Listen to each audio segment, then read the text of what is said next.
From the studios of Farm Journal Broadcast, this is Agday.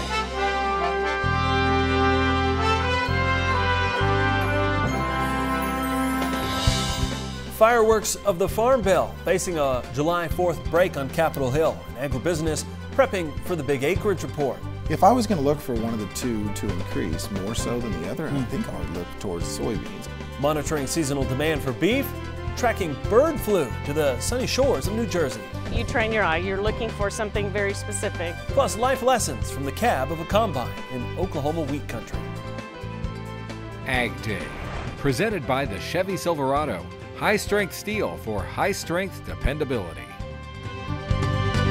Good morning, I'm Clinton Griffiths. The Senate continuing its debate over its version of the Farm Bill as they strive to pass the legislation before the July 4th recess. Senate starting the process Monday of this week, sparking several days of debate, amendments, and votes. Leaders of the Ag Committee stressing the importance of keeping the bill bipartisan. Betsy Gibbon joins us now with more. Clinton, it may have been a slower start for the Senate as its members debated Farm Bill amendments Wednesday. Pat Roberts and Debbie Stabenow going over which of the amendments to vote or accept in the bill. The Senate holding South Dakota Senator John Thune's amendment on CRP improvement changes as a pending amendment to start off the debate. The amendment potentially increases land use flexibility with haying and grazing, helping ensure adequate interest in CRP in spite of lower annual rental rates. All farmers are familiar with the Conservation Reserve Program, or CRP, which provides incentives for farmers to take environmentally sensitive land out of production for 10 to 15 years. But a lot of farmers have told me that they don't want to retire portions of their land for a decade or more, and they don't want to place expensive seed, fertilizer, and other inputs on their porous land, especially now when prices are at such low levels. During quorum call Wednesday, other senators spoke on the floor about different topics from tax reform to trade and tariffs. Senators Bob Corker of Tennessee and Pat Toomey of Pennsylvania proposing an amendment which forces the president to get congressional approval for certain tariffs. And what this amendment would do is it would say that when a president makes that determination that he wants to impose tariffs because it's essential for the security of our country, that he could do so as long as he has the assent from Congress. And it would require a expedited process, simple majority vote, couldn't be dragged out, couldn't be filibustered. But it would ultimately be congressional responsibility. Farm Journal Washington correspondent Jim Wiesmeyer says the amendment is generating controversy, making it likely to be pushed as a standalone bill, separate from the bipartisan approach of the Farm Bill. Iowa Senator Chuck Grassley saying during his weekly satellite call his amendment for tougher farm payment rules made its way into the Senate version without debate. Grassley, the only member of the Senate Ag Committee who voted down its original version of the Farm Bill before the amendment was added. All right, thanks, Betsy. Meanwhile, the House rejecting another run at immigration reform. Lawmakers overwhelmingly rejecting the bill in a 121 to 301 vote, falling well short of the roughly 218 votes needed to pass. No Democrats voted for the compromise immigration bill. An amendment from Representative Bob Goodlatte, the Ag Act, also pulled from the legislation ahead of the vote. It would have made major changes to the nation's guest worker program. Well, the biggest thing I would say to all of our industry is we have failed to get any action in the House of Representatives for over the last 20 years. We have passed bills in the Senate to go nowhere, but yet our strategy in the House has not been working. You've got to understand the two bodies are different, and we've preached this. Let's go get the best bill we can get in the House, let's go get the best bill we can get in the Senate, and let's go to compromise. But let's get something done for our industry, because right now, this is our #1 problem, and it has been for over 2 decades, and yet we've done anything. We haven't solved the problem. Carr says H2A is a broken program that's difficult to use. That's why he supports H2C.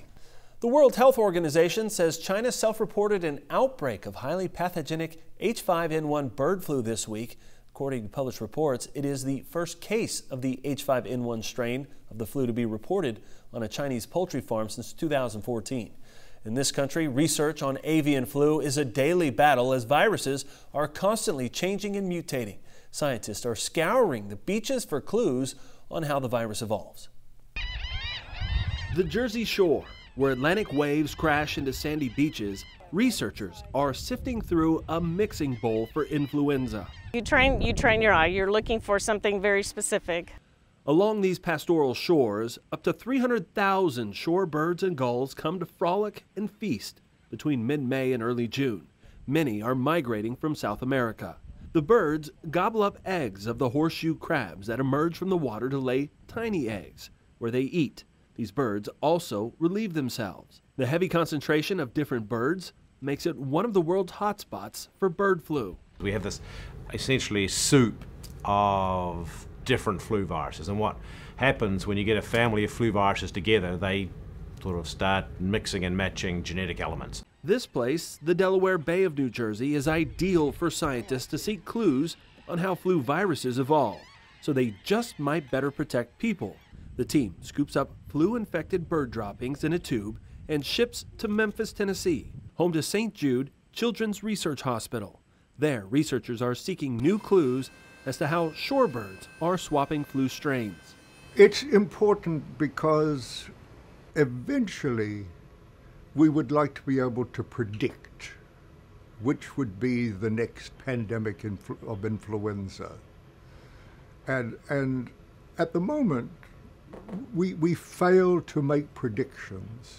Dr. Richard Webster is credited with making the first connection between human flu pandemics and bird viruses. He started the research project at the Delaware Bay decades ago.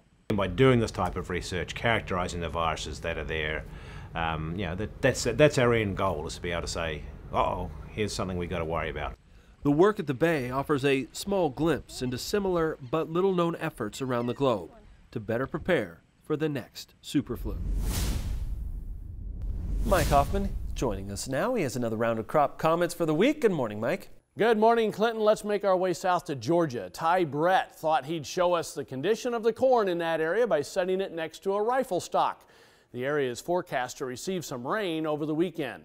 Heading back up north to Lenawee County, Michigan, Ken Lake sending us some winter wheat covering the area. He says the wheat has some head scab. Otherwise, it looks like an above average crop. USDA seems to agree. 78% of Michigan's wheat is rated good to excellent. And taking a look at the wind speed forecast, you can see a little bit windy in our southern plains as we start the day. Gets a little windier, though, in parts of the Tennessee Valley and much of the west as we head through the afternoon hours. Heading into tomorrow, kind of windy from the western Great Lakes into the central and southwestern plains, and that only gets windier as we head through the day. A fair amount of wind from the Great Lakes into Kansas and a few spots out west. We'll have your forecast coming up, but first here are some hometown temps. Keeping track of the shifting market prices has never been so easy. Get the latest commodity prices sent directly to your cell phone with market updates. Just text MARKETS8 to 31313 to get started. We'll preview the USDA's pending acreage report. That's coming up next at the Agribusiness Desk. And later, we're off to the wheat fields of Oklahoma, where harvest time gives farmers time to reflect on what's important. Ag Day, brought to you by Top Third Ag Marketing. Farmer first with a plan for every market. In agribusiness, let's see how markets moved midweek. For that, we hear from Joe Vaclavic with Standard Grain. Corn and soybean markets traded both sides of unchanged here on Wednesday. I very firmly believe that trade tensions between the U.S. and China have capped any sort of rally attempt in these grain markets. I think large money managers, the funds, are very averse to the long side of these markets because of the ongoing trade dispute and really uncertainty regarding demand for soybeans in particular. On the weather front, I do see a little bit of a threat here in regard to the U.S. Corn Belt. We've got a system of heat that's going to come in this week. It's going to stick around for 10 days to 2 weeks. We're going to see widespread temperatures that are 5 to 10 degrees above normal. Heat's not a good thing during pollination, and I'm not sure what sort of impact it will have on the crop. It's very tough to say what's going to hurt this corn crop in particular these days, given modern genetics, modern seed varieties. We do have a report at the end of the week. This is the planted acreage and quarterly stocks report.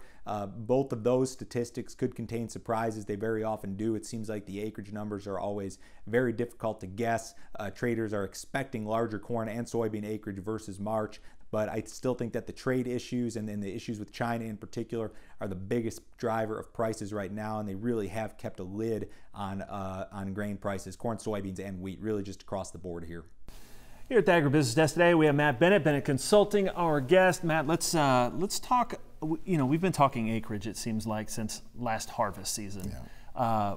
But we're actually about to get a real measurement of that this week. What do you think? What's your thoughts on it? You know, most folks at the end of March were surprised that we were 177 total between corn and beans. I was kind of surprised personally. I thought we'd be trending maybe a little closer to 180. But obviously, cotton acres, you know, they made a strong push and they got the acres. I mean, I don't see any way that they didn't. If I was going to look for one of the two to increase more so than the other, I think I would look towards soybeans. I think that the economics certainly suggested all spring that soybeans would be very competitive at the very least. The ratio certainly suggested more soybean acres. And then the weather late in the year, you got to remember, Dwayne and I were talking about this earlier. In the places that it was wet, I mean, there is some prevent plant, whether you're talking in Minnesota, I mean, super wet in Iowa, I think, in northern Iowa. I think there's probably a few acres of corn that were maybe subsequent. Maybe you picked up some early. You might have lost some too. I don't know that acres on corn go up a whole lot. Yeah. Whenever we get this number, is there anything that specifically, like targets or threshold numbers that you're looking at to see whether or not it's going to end up affecting price? You know, I don't think if you take corn acres up to 89 at most, I don't think it's going to hurt prices so much. I think that if you keep it below 89, you're still looking at a situation where you're probably tightening stocks in the U.S. Still for old crop and new crop. In the world, we already know old crop and new crop are going to be tightening.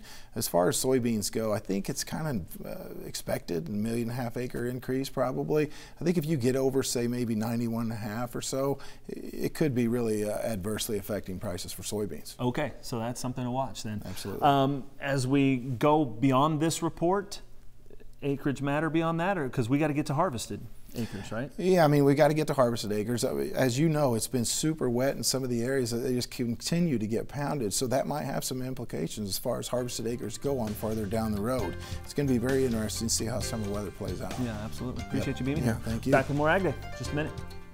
For advice on the best way to be profitable on your farm, contact Matt at 217-273-1133.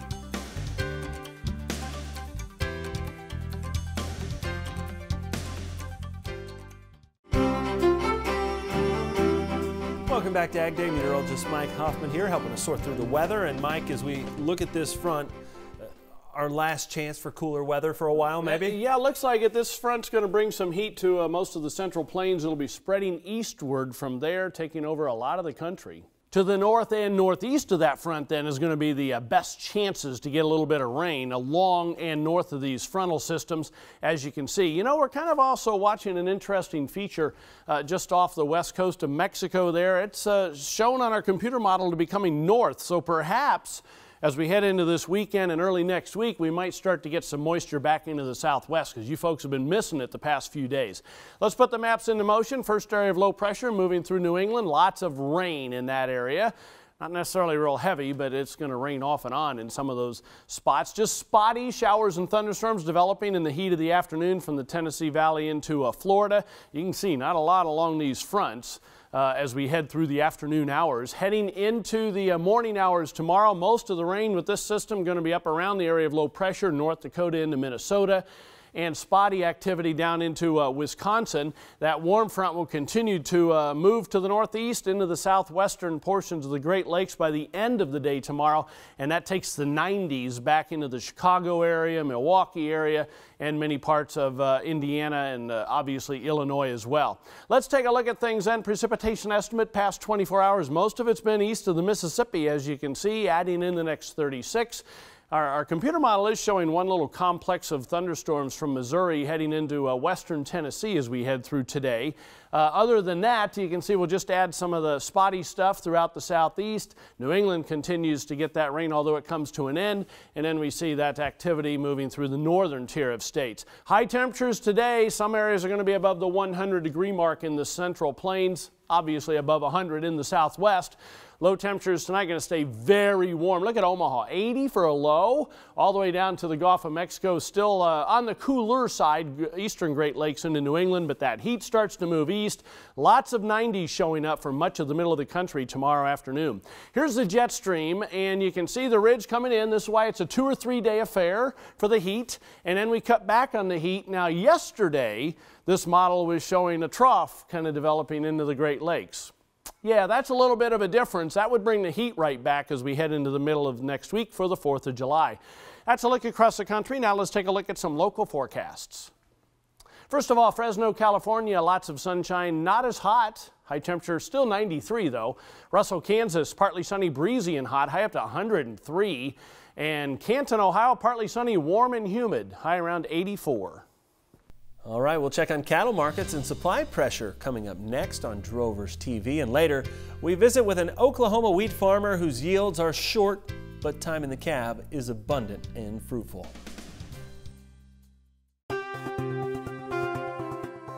In Drovers TV, cattle markets continuing to decline as supplies continue to increase. Drovers editorial director Greg Henderson takes a look. Large supplies continue to push cattle markets lower, and packers have only offered tentative bids this week ahead of the 4th of July holiday. The last firm market test was at 107 to 110 per hundredweight, and analysts believe we could see another $2 to $3 trimmed off those prices this week. Last week's harvest total was 664,000 head, the largest of the year, and is likely to be followed by another large harvest number this week. Thanks, Greg. In Brazil, federal prosecutors have charged former JBS chairman Josley Batista and 2 others with corruption. Batista and another former executive had been exempt from prosecution for confessing to bribery and agreeing to cooperate with authorities. The Brazilian Supreme Court is deciding whether to annul the plea. Batista alleged that they bribed nearly 2,000 politicians at all levels of government in the past decade, including President Temer. When we come back, Cab Talk, as an Oklahoma farmer reflects on harvest time and the lessons he hopes his young son is gaining while riding in the cab with Dad. In the Country, sponsored by Kubota. Discover the power behind the M6 series at Kubota.com or visit your local Kubota dealer today. Winter wheat harvest is in the home stretch for Oklahoma farmers. As of Monday, 92% was cut, but the numbers on the yield monitor statewide are disappointing. It's been a tough growing season between a spring freeze followed by a spring drought. Despite it all, harvest time is still embraced by many farmers as a time to reflect on what they do.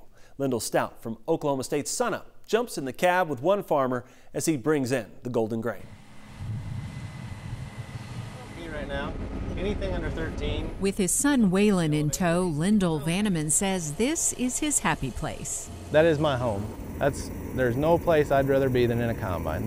I've been that way since I was my boy's age. Since I was 3 years old, I rode in a combine with my granddad. Lyndall knew then he'd be a farmer, first inspired by his great-grandmother.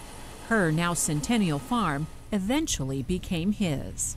That's kind of where my passion and drive for agriculture comes from, is from her. She did it for so long, and they prospered in what they did. And then along with my father-in-law and his family, I mean, they've suffered droughts for years, and they're still here and they're still going. So hopefully we'll still be going when my boys up and going. That resilient mindset, especially important in years like this. We're seeing about half the yield we normally do on a normal year. Some's been a little less and some's been a little more than that, but I'd say we're probably averaging about 30 bushel, when we normally should be around 6.